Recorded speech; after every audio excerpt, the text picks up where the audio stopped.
Para la noche de hoy estamos dos personas que ustedes ven en la fotografía, la hermana Paloma y este servidor, para dialogar junto con todos ustedes acerca de, también como dice el título de esta noche, reflexiones sobre la vida y sobre la muerte. Son reflexiones sobre el día y la noche, sobre las aguas de arriba y las aguas de abajo. Es una dualidad, tuerca y tornillo, que se nos presentan compañeras inseparables en nuestra existencia. Entonces, vamos a ver por dónde vamos caminando, por dónde le va entrando el agua al coco. Hermana Paloma, muy buenas noches. Buenas noches, hermano Alfredo. Bueno, entonces, esa es la temática.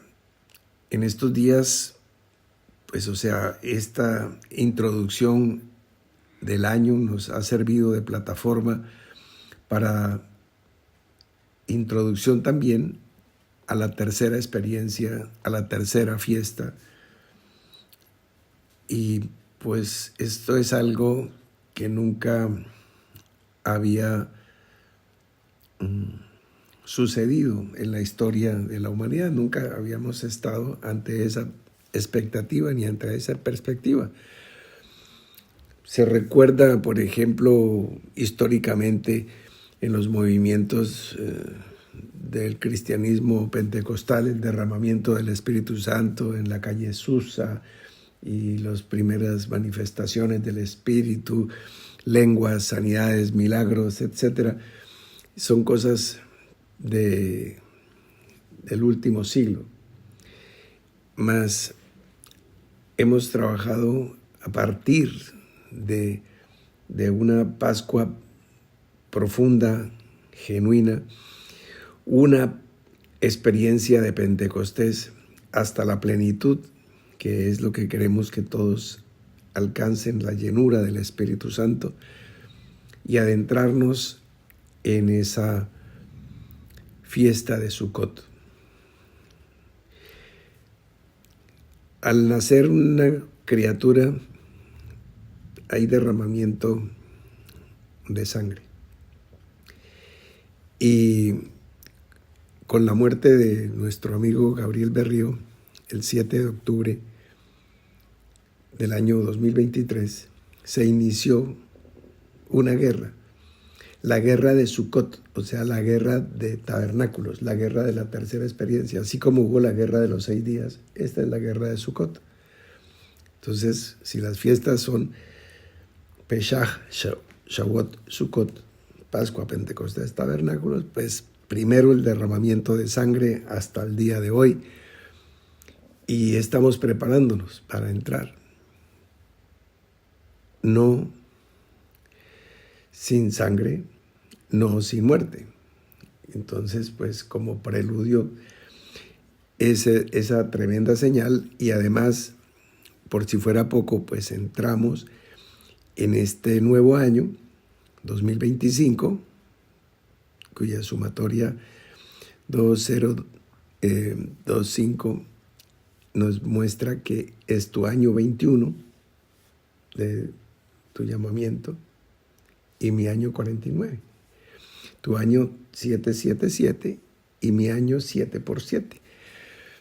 Cuando empezó el siglo XXI, el 777, el día 7 del siglo XXI fue el entierro, la siembra de esa semilla de nuestros hermanos. A continuación les presento la fotografía de Karen López Orjuela, esa criatura, ese cordero que fue sacrificado ahí. Ese día cumplía 7 años, el día 7 del milenio 777 del siglo XXI, del tercer milenio. Bueno, entonces, hermana Paloma, ¿será coincidencia? ¿Será que estamos cansados? ¿Será que estamos trasnochados? ¿Qué será toda esta confluencia de tiempos desde su punto de vista? Bueno, yo siempre, desde que conocí al Señor, siempre es una palabra muy grande, la uso con bastante frecuencia. Siempre es una palabra muy grande. Sin embargo, desde que conocí al Señor, desde que te veía predicando allá en 12 de octubre. En el barrio 12 de octubre, en un gran salón, y te escuchaba en las reuniones de líderes y el Señor me habla por primera vez ese 2 de diciembre del año 2004. Fue desde ahí hasta el día de hoy. Siempre he tenido un temor reverente hacia el Señor respecto de la vida y respecto de la muerte. Con el pasar de los años creía que entendía algunas cosas y yo, tal vez un poco apegada a las escrituras o lo que había leído de las escrituras, decía, bueno, si uno se va por este camino, entonces estamos guardaditos como en una burbuja y nada puede pasar aquí, porque estamos caminando por donde el Señor dice que marchemos, como una apología a ese Israel que no quiso caminar en el desierto. Uh-huh. Entonces pensaba, bueno, nosotros como cuerpo que el Señor, ese ejército que el Señor está formando en cabeza tuya, si seguimos esa marcha como la nube indica, pues estamos guardados y estamos protegidos. Entonces uno tiene como una dinámica cuando entiende o cree que entiende lo que el Señor, la narrativa del Señor, entonces uno empieza a crear una propia dinámica que al final, si nosotros le damos la lectura correcta, es religión. Cuando uno cree que entendió que a través de las cosas que uno hace puede traducir a Dios. Con el paso de los años entiendo menos. Y a veces me siento, a pesar de que he trabajado duro, a veces me siento un poco perdida porque suceden cosas que esa dialéctica que uno creó en su mente de cómo funciona Dios no es así. Y suceden cosas que van absolutamente en contraposición de esa dialéctica que uno creó en su cabeza. Porque Dios no está para ser entendido, por supuesto. Así es. Entonces, la muerte. Siempre me ha asombrado la maravilla de la vida. Me asombro cuando veo una calle pavimentada y en las pequeñas ranuras del cemento hay una flor o una hierba. Y digo, la vida siempre se abre camino. Y cuando me acerco a las personas, por más triste que fuese su condición, siempre sé que la vida va a triunfar sobre la muerte. Pero hemos sufrido impactos fuertes en la iglesia. Hemos sufrido pérdidas, en mi concepto, y en su momento consideré pérdidas, como el caso de la hermana Nora, como el caso del hermano Gabriel. Pero ahora que tenemos la luz clara de que nuestros hermanos viven y que Dios es un Dios de vivos y que ellos están en un aposento alto, más alto que en el que nosotros estamos, como dice el apóstol Pablo, en la presencia del Señor, lo cual es muchísimo mejor, dicho por él. Entonces, ¿no es lo mejor estar aquí? No, nunca es lo mejor estar aquí, porque nosotros estamos buscando el camino de regreso a la casa del Padre. Entonces, si estamos buscando el camino de regreso a la casa del Padre, y Nora Peña regresó a la casa del Padre, y Gabriel Berrío regresó a la casa del Padre, encontraron el camino y están allá, y son vencedores de aquello en lo que perseveraron a lo largo de su vida ministerial. Y los volveremos a Y los volveremos, espero yo también poder entrar en ese listado. Por supuesto, sí, si hacemos lo que tenemos que hacer, esa es la confianza que tenemos, que el reencuentro con todas estas personas, es que la fuerza redentora, la potencia atómica del amor, que sabemos que es la fuerza más grande de todo lo que pueda existir. La acabamos de constatar cuando abrimos una puerta para que entraran 100 personas que han fallecido entre nosotros.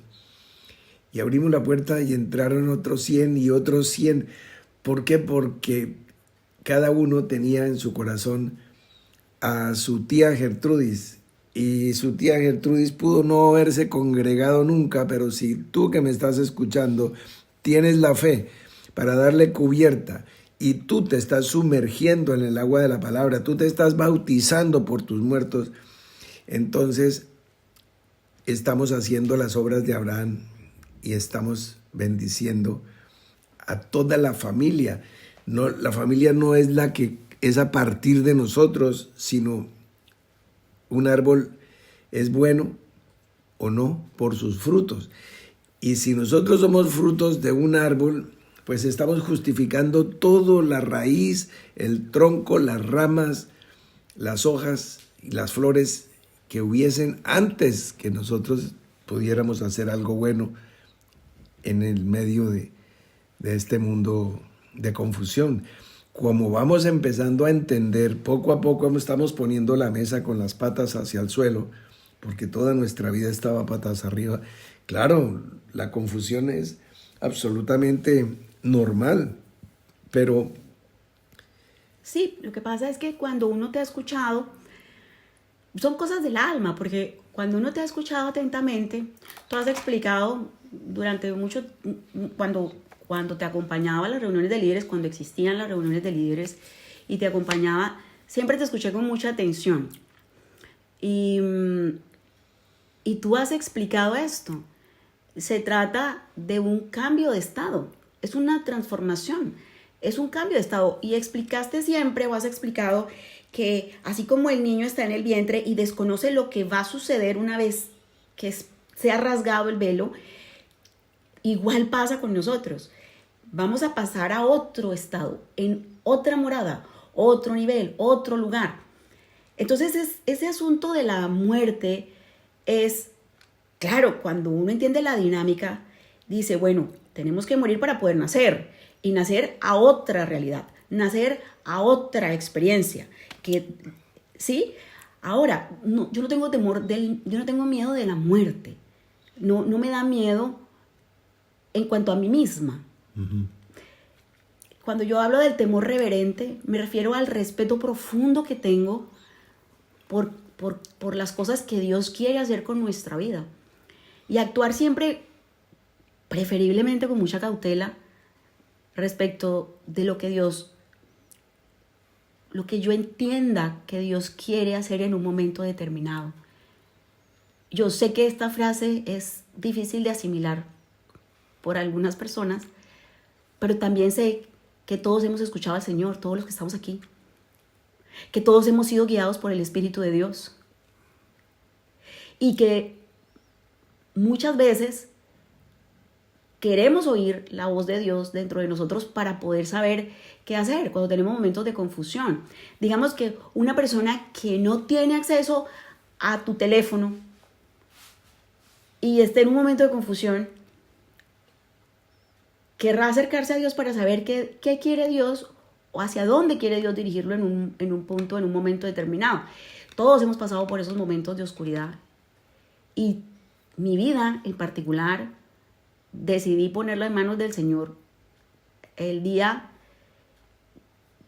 que Dios me habló, supe que Dios existía, porque ni siquiera eso sabía, y gracias a ti lo supe, y me enamoré del Señor, y desde ese momento decidí que yo iba a trabajar por el Señor y por la obra, iba a aprender para hacerlo. Pero el día que decidí entregarme a la obra y a los hermanos, y al amor a los hermanos, fue el día que tuve a mi hija en mis brazos. Y he contado esto como en mi propósito de vida, porque cuando tuve a mi niña en los brazos, el Espíritu me dijo, ¿la amas? Y yo le dije, sí. Me dijo, ¿mucho? Y yo, con todo mi ser, con todo mi corazón. Y luego la respuesta fue, bueno, así tienes que amar a tus hermanos. Y pienso que esa demanda que no he cumplido en su totalidad, hoy tengo aliento de vida para poder hacerla, para poder cumplirla. Pienso que el único resquicio de temor que puede haber es que no me alcancen los días y que no me alcanzara la vida para poder cumplir el propósito para el que Dios me envió. Sí, pero la vamos teniendo clara porque, pues, como está escrito, la senda del justo es como la luz de la aurora, que va en aumento hasta que el día se perfecciona, se aclara completamente. En la antigua Grecia había un hombre muy rico que comerciaba, como alguna vez lo enseñamos en el caso de Ligia, que era vendedora de púrpura. Comerciaba con púrpura. La púrpura pues era una tintura absolutamente exclusiva de los reyes y de los gobernantes de aquella época. Era una sustancia extraída de un molusco y necesitaba un proceso muy largo, y entonces era muy costosa, valía literalmente su peso en oro. Y este hombre, comerciante, invirtió su fortuna en un viaje, en una nave, esas remeras que existían, estoy hablando de unos siglos antes de Cristo, y venía cargada la cargaron de púrpura. Y aprendió con los fenicios el arte de la navegación, tenía capitanes, tenía marineros y tenía hombres para cargar y estaba exportando, era su gran inversión. En aquel tiempo pues no existían las empresas, las compañías de seguros ni nada por el estilo. Y hubo una tremenda tempestad y hubo un naufragio, y toda la fortuna de este hombre, que era un hombre riquísimo, la había invertido en eso, era un gran capital. Un gramo de púrpura valía lo que valía un gramo de oro, y iban toneladas en ese barco, y se hundió, y se perdió. Y eso es irrescatable porque se disuelve en el agua y se perdió. Y este hombre pues no iba en el barco. Le informaron de que su barco naufragó y se quedó pensando como nos ha tocado quedarnos pensando cuando nos enteramos que nuestros hermanos fallecen. Se quedó pensando y finalmente dice: bendito naufragio, por fin la oportunidad que yo necesitaba para poderme dedicar a la filosofía. Este hombre se le conoce hasta el día de hoy, ya no como comerciante de púrpura, sino como uno de los grandes de la filosofía, padre del estoicismo, Zenón de Elea, uno de los gigantes del pensamiento, independientemente de que estemos de acuerdo o en desacuerdo. Tú recordarás que cuando Pablo estuvo en el Areópago había epicúreos y estoicos. Pues el padre de los estoicos era este. Y entonces, ante una pérdida monumental, como decir perdí yo la hermana Nora, entonces él la tenía clara, lo suficientemente clara. Él necesitaba una oportunidad que lo soltara del mundo de los negocios. Era un millonario y por eso no podía dedicarse a filosofar. Pero ya, sin barco y sin mercancía, pudo construir el gigante que hoy heredamos todos nosotros. Entonces, pues no sé qué pérdidas hayas tenido tú que me estás escuchando en vidas de personas que amas, o en negocios, o en amores, o en no sé qué cosas hayas perdido. Pero el que una cosa viva, y para que una cosa viva, y para que se sustente la vida, muchas cosas tienen que morir. para que tengamos aliento para estar en esta reunión esta noche, hemos tenido que alimentarnos con vegetales y animales que tuvieron que morir, entregarnos su vida para que nosotros tengamos fuerza para oír este programa o para poder estar hablando. Si ellos no mueren, no podemos estar en reunión. Tiene que morir una lechuga, una papa, una gallina. Tienen que morir. Así como tuvo que morir un cordero sin culpa para que pudiéramos nosotros tener la fuerza de decir, hemos sido justificados. Es pensar en Abraham subiendo con su hijo tomado de la mano para entregarlo. Esa adoración, eso es. Eso es tener claro quién es Dios para nosotros. Claro. Y en un momento dado todos estaremos en ese, o hemos estado en ese lugar. Y cuando vamos subiendo al monte, vamos seguramente compungidos. Claro, no es un placer entregar a su hijo. A que ha esperado toda su vida. Toda su vida ha esperado por esa promesa, y cuando la tiene, entonces debe subir a sacrificarla al mismo. Estaremos seguramente, o hemos estado en ese lugar. Y sentir, uno puede identificarse con Abraham en ese momento de su aflicción, que puede ser similar a la de Jesús, cuando tuvo que subir también y sabía que tenía que entregar su vida. Y Abraham estaba entregando también su vida porque era la promesa. Así es. De que en él que tendría multitud en su descendencia. Y que su amor por el Señor fuera superior incluso a que no se cumpliera esa promesa, porque si no estaba, no se iba a cumplir. Entonces, creo que al final, cuando uno tiene claro que todo lo que ha recibido se lo ha dado el Señor, que todo lo que amamos nos lo ha dado el Señor, que todo aquello que consideramos de alta estima ha sido un regalo de Dios, y entendiendo que los regalos pueden ser temporales, también podemos entender ese Abraham subiendo con la convicción que debía subir, respondiéndole a su hijo: papá, ¿y en dónde está el sacrificio? Uh-huh. Entonces, pienso que nosotros, en ese amor profundo que tenemos por el Señor, nuestra posición siempre debe ser: sí, Señor, aquí voy. Claro, está el dolor, pero también está el conocimiento de que hay un desconocimiento. Esta es la paradoja. Yo ya conozco que desconozco algo maravilloso, que no lo veo todavía. Es la convicción de algo que no veo. Es pura fe, neta, pura. Es la certeza de que yo espero algo grandioso, pero no sé bien cómo es. Y es la convicción de algo que no he visto. Yo no me he encontrado con mis padres, ni con mi hermana, ni con todos los hermanos que hemos sacado de la lista en estos días, ni con Flor Forero, ni con Sofía Bernal, yo no los he visto. Pero yo sé que Dios es un Dios de vivos, yo sé que mi Redentor vive, yo sé que Cristo para esto murió y resucitó y volvió a vivir, para ser Señor así de los muertos como los que viven.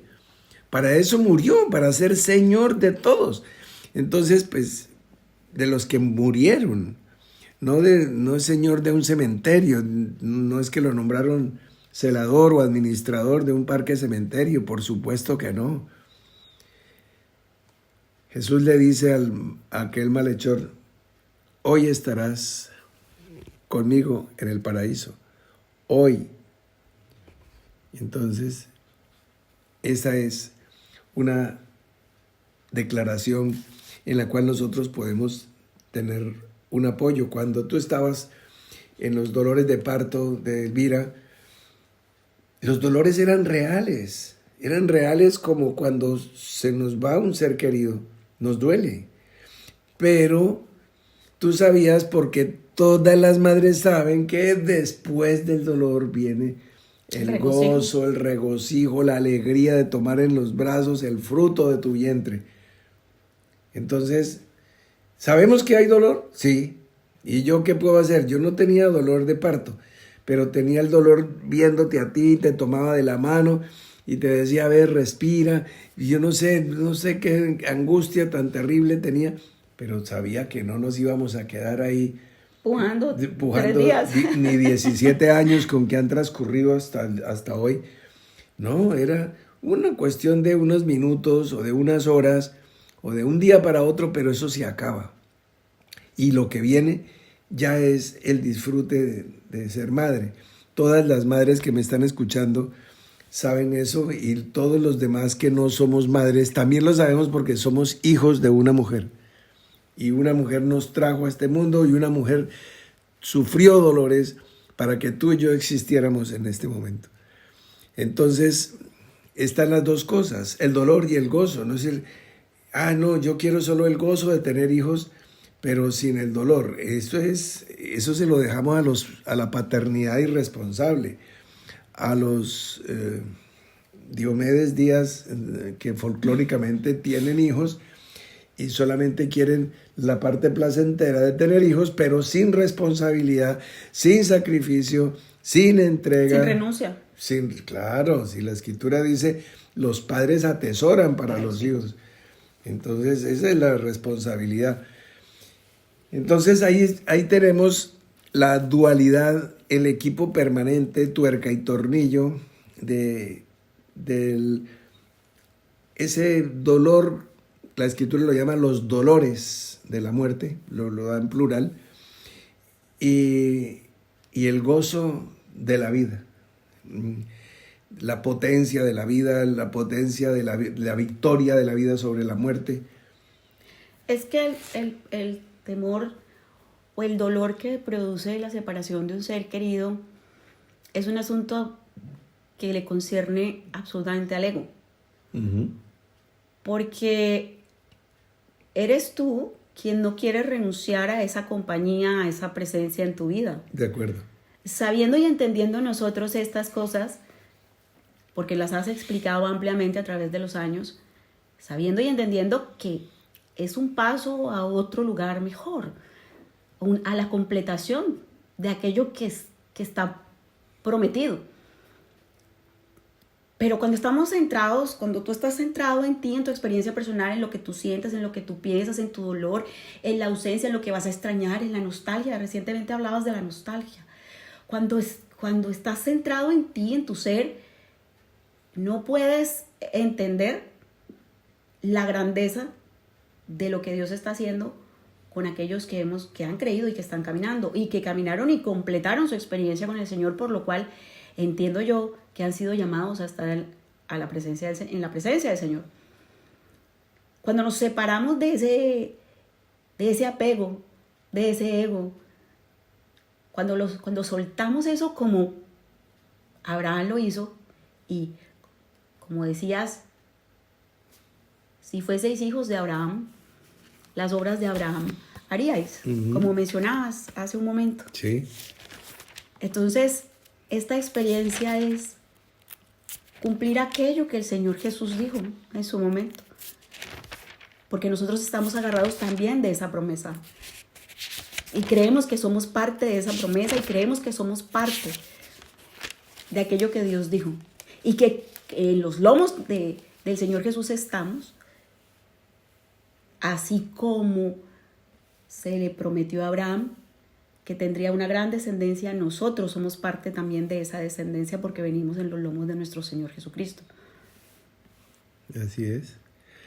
Ahora, nuestra vida natural, como está escrito, dice que la venida del Señor será en un abrir y cerrar de ojos, y eso se ha interpretado como que es en un segundo.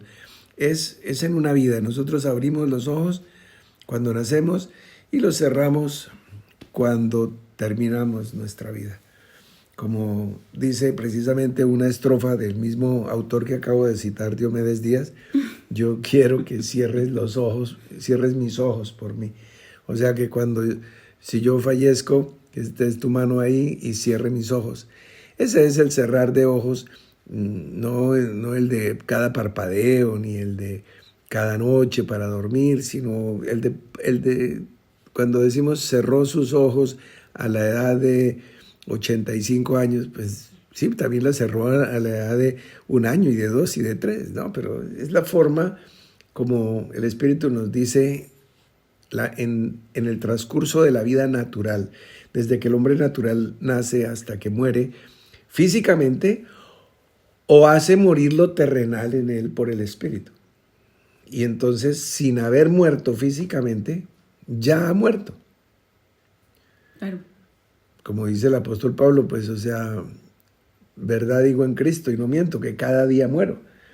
Entonces, si por el Espíritu hacéis morir las obras de la carne, viviréis. Entonces, si ya llega un momento en que tú venciste toda oposición, toda adversidad, toda tiniebla en tu vida, pues ya moriste. Y el morir es ganancia. ¿Qué te faltaría? Te faltaría dejar de respirar. Pero pues esa es una muerte tipológica. La muerte real, la real no es la que las personas dejen sus signos vitales. No, la muerte real es al plano real que es el espiritual. Si nosotros vivimos espiritualmente es la vida verdadera. Si vivimos físicamente es la vida tipológica, la vida biológica. Es hermosa, nos sirve, nos aporta, es un instrumento en el cual nos movemos para aprender a trascender. La muerte es igual. Hay una muerte trascendente, la del espíritu, y la muerte tipológica. Cuando una persona cesan sus signos vitales, es muerte tipológica. Pero el apóstol Pablo murió a las concupiscencias, entonces esa es la muerte real. Por el Espíritu hizo morir las obras de la carne y entró en la experiencia trascendente. Puede entrar dejando de respirar o no. Tú puedes tener plenitud de la vida en Cristo en este plano físico o no. No todos dormiremos, está escrito. Pero todos seremos transformados. En un abrir y cerrar de ojos. Esto mortal se va a revestir de inmortalidad y esto corruptible de incorrupción. ¿Cómo es eso? Porque todos los que son bautizados en Cristo, de Cristo están revestidos. Es el recubrimiento como el arca de la alianza, que es madera, corruptible como tú y como yo, que somos carne. Con dejar de respirar nos volvemos mortecino. Carne neta. Discúlpeme un momento. Sí. Y Sí, voy a interrumpirte para decirte algo. Y es que hoy hablábamos del libro 12 jornadas, 12 testigos. sí. Y quiero leer algo que escribí dentro del volumen 2 de 12 jornadas, 12 testigos. Yo escribí el último capítulo del libro, como tú me invitaste a participar. Sí, sí. A propósito, estamos en el año 7 del tercer volumen, ¿no? O sea, estamos a 5 años de completar 12 jornadas y aquí estamos. ¿Me acuerdas que estuvimos en el año 2018 en alta mar? Estábamos con un grupo de amigos y compañeros donde estaba Eudin Maeshiro y Sí, señor. Eric Arniel, Liliana Mora, Danubia Gallego, Luz Guantiva, Cristina Buitrago, Pedro Villarreal, bueno, todo el equipo que conformábamos en ese momento el Consejo de Dirección General. Hicimos el bosquejo de la planeación de lo que sería nuestro caminar hasta el 2030. O sea, mientras el mundo estaba haciendo su agenda al 2030, pues nosotros la agenda paralela, la que va a contrarrestar la corriente de este mundo. Entonces, estamos en el año 7 de ese tercero y definitivo libro que más que en papel debe ser escrito en carne, como con epístolas vivientes de todos ustedes que nos están escuchando. Entonces, ¿qué dice el libro 2 en su capítulo 12? Sí, en la conclusión, en días pasados estuve hablando con una hermana que está radicada en Estados Unidos, que vivía en Villa Olímpica, en Galapa.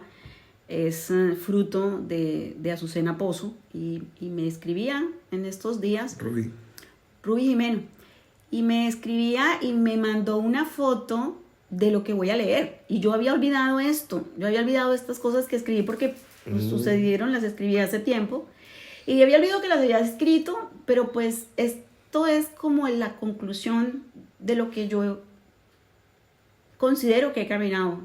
Okay. Entonces voy a leerla, si me permites. Claro.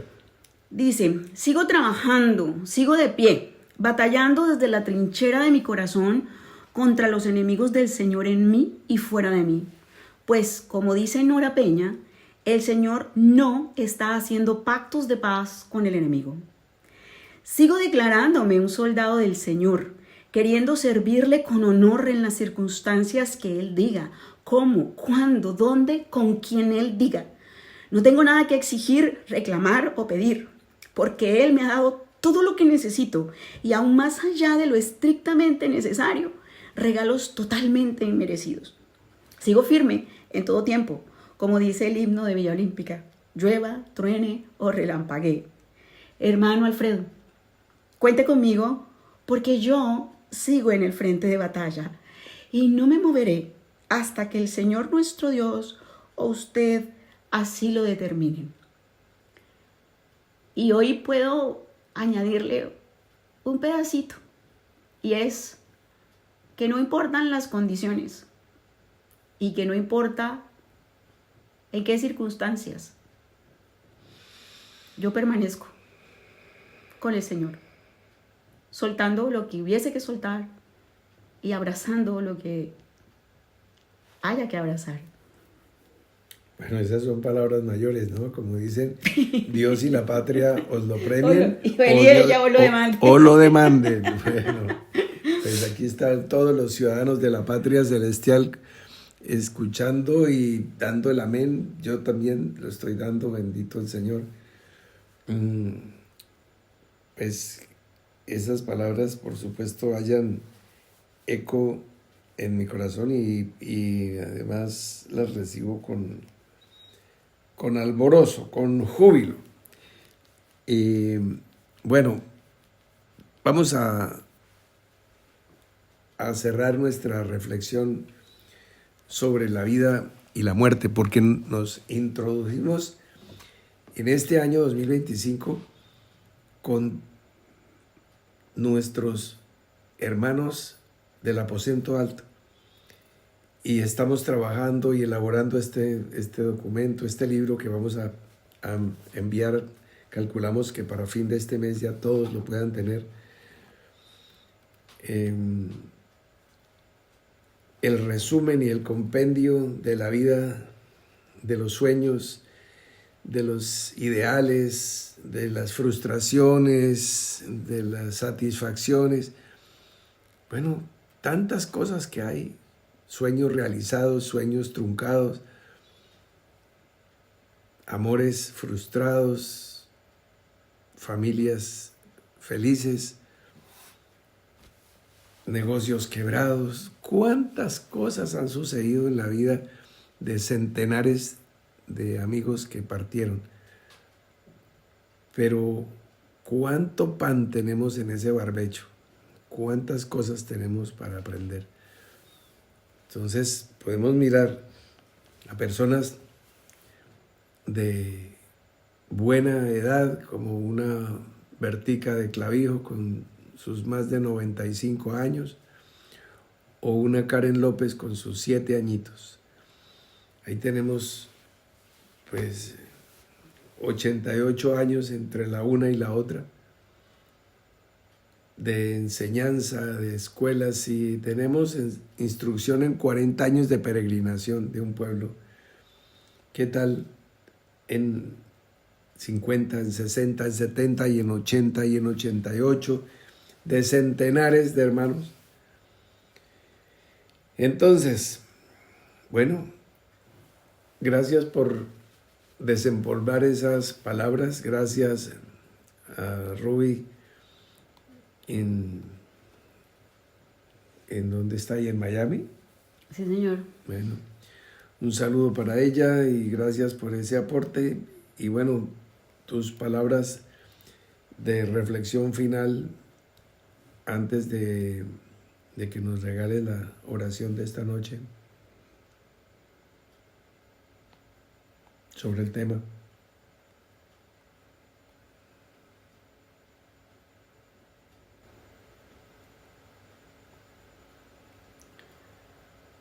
Pienso que como un cántico que hice hace algunos años, hace tantos que ya no recuerdo cómo salió. El cántico se llama Todo vale la pena. Y dice: todo vale la pena por tu amor. Yo creo fervientemente, con todo mi corazón y con todo mi ser, que todas las cosas que nosotros hemos hecho, obtenido, conquistado, ganado, vencido, renunciado, entregado, o que debamos hacer, renunciar, entregar, conquistar, todas esas cosas, todos aquellos dolores, todas las angustias, todas las afugias, todos los momentos de necesidad, todos los momentos de dificultad, todos los momentos de gozo, todos los momentos de alegría, todas aquellas cosas que nos hacen sonreír cuando las recordamos, y todas aquellas cosas que recordamos también con nostalgia, y que todo ello haya sido por causa del Señor. Todo eso, cuando miremos hacia atrás, sabremos que ha valido la pena. Y habrá valido la pena porque nos habremos de encontrar, por supuesto, con los seres que se fueron, con las personas que amamos y con aquellos con quienes estamos construyendo la nueva iglesia. Muy bien. Pues también a esas palabras, así como a la lectura de la conclusión del capítulo 12 del libro de 12 jornadas, le damos el amén. Gracias al Señor que pues nos regala dos cosas indudablemente valiosas, que hay una palabra que podemos recibir porque podemos entender lo que significa que la mujer calle en la congregación. Gracias a Dios pudimos entender qué quiere decir eso. Porque si nos hubiéramos ido literalistamente, pues tendríamos una congregación de mancos y de tuertos que se hubieran cortado la mano y sacado el ojo para no caer en pecado. Pero algunos dicen, no, esa parte sí es simbólica, pero la otra es literal. No, porque en Cristo no hay varón ni mujer, y ya pudimos entender lo que quería decir. En la antigua Roma no se sabía y era claro la desconfianza a lo que una mujer pudiera hacer o decir. Había una prueba de alcoholemia en la antigüedad, hermana Paloma. Se llamaba la ius osculi. El beso. El beso, pero el beso íntimo. Sí. Beso con lengua. Sí, claro. Y había que probarle la lengua a la mujer para ver si había ingerido alcohol. Porque la mujer no podía ni hablar, ni ejercer autoridad, ni ingerir alcohol, porque si ingería alcohol podía inducir a otras mujeres a la rebelión o al chisme, o etcétera, etcétera. O por la mujer podía caer en infidelidad, etcétera. Entonces, tanto el marido como los hermanos mayores y aún el pater familia tenían autoridad sobre la mujer y ella tenía que sacar la lengua y ellos probarla a ver si podrían sentarse a la mesa con una mujer que estuviera en sus 5 sentidos. Ahora pues la Escritura nos dice que nos saludemos con ósculo santo, no con el ius osculi, con el beso de la desconfianza, el beso de la duda, el beso de la incredulidad en la mujer. Dios está levantando su iglesia, su mujer, su esposa. Y lo primero que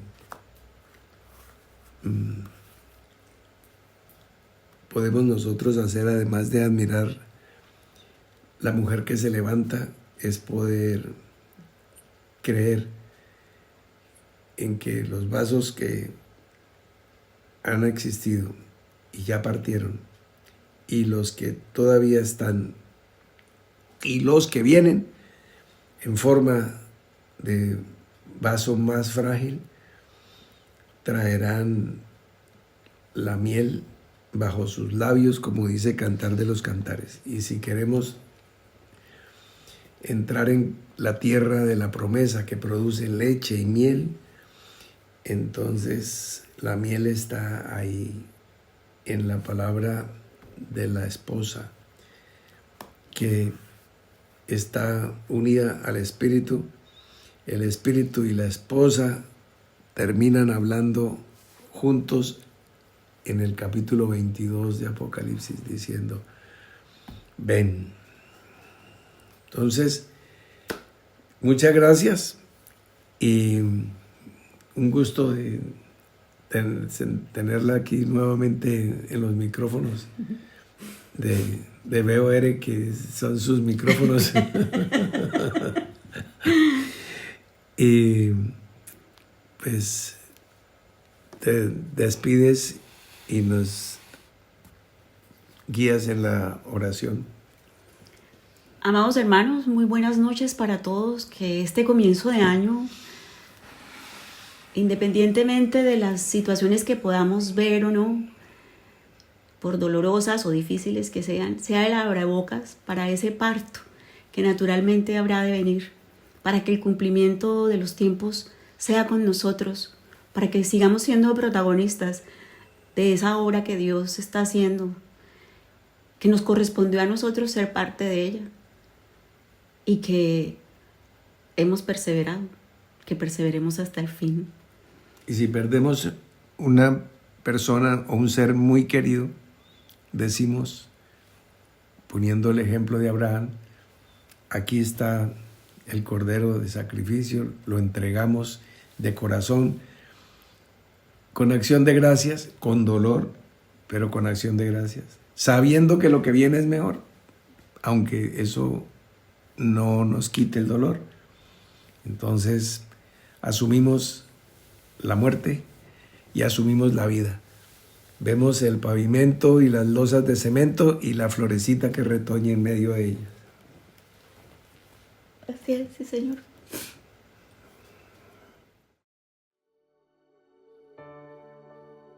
Amado Padre, muchas gracias por la confianza con la que nos has amado, creyendo en nosotros por encima de toda evidencia, Padre. Muchas gracias por la vida que nos das para poder continuar o empezar, si fuera el caso, a hacer tu obra. Gracias, Señor, porque abriste un espacio para nosotros en tu diseño precioso y perfecto, aun cuando hemos hecho tantas cosas de manera tan imperfecta. Muchas gracias, Señor, porque tú nos enseñaste a creer contra toda evidencia. Muchas gracias, Señor, por los que estamos, por los que estuvieron. Celebramos la vida de los que estuvieron entre nosotros, por los ausentes, Sí, Señor. por los presentes. por los que van a venir y por los que hayan de partir, porque al final esta fiesta la celebraremos contigo, juntos, Señor. Porque no hay ninguna cosa que nos hayas enviado a hacer que no la terminemos de manera victoriosa, sabiendo que es por ti y que es para ti. Gracias, Señor, por este nuevo año, por esta nueva vida que nos das, por este tiempo de la vida que inicia. Gracias, Señor, porque aquí estamos, Padre, como Abraham, soltando para ir a tu encuentro, para cumplir tu voluntad. Bendito eres, Señor. Bendito este año en el que se perfeccionará aquella obra que tú empezaste en nosotros. Sí. Bendito y alabado seas tú por siempre. Amén. Amén.